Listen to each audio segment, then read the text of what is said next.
Hello বন্ধুরা, কেমন আছো? আমি চলে এসেছি সুরাটের রামপুরা মাঠে।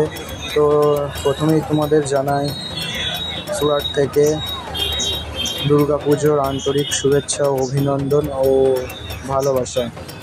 দেখো, সুরাটে আমাদের বাঙালি ভাইরা দুর্গাপুজো করেছে। দেখো, তারই কিছু মুহূর্ত তোমাদের একটু একটু করে দেখাবো, তোমরা দেখতে থাকো। আর আজকে হচ্ছে আমাদের নবমী।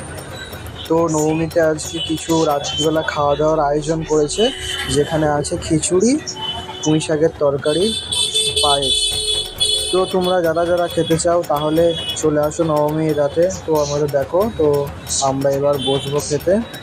আর এত ভিড় হয়েছে, এত ভিড় হয়েছে, আর খাবার লাইন না পাওয়ার মতনই এত ভিড়। তোমরা দেখো, এগুলো সব বাঙালি ভাই, তো ভিনদেশ থেকে এসেছে কাজ করতে। ও তোমরা যদি খেতে চাও তাহলে চলে আসো রামপুরার মাঠে। তো দেখো, আমরা এবার খেতে বসবো, চলো দেখাই।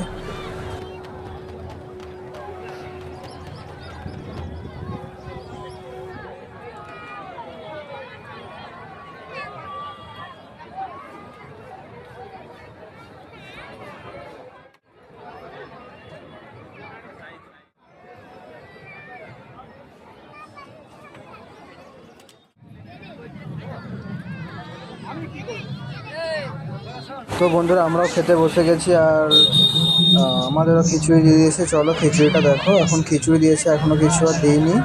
ওই ভাই আসছে দিতে তরকারি।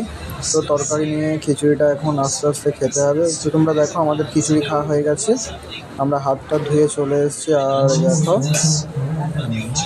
এখানে সব বসে আছে খিচুড়ি খাবে বলে। চলো তোমরা দেখতে থাকো, খিচুড়ি খাচ্ছে সব আস্তে আস্তে। তো তোমরা দেখো, চলো দেখো।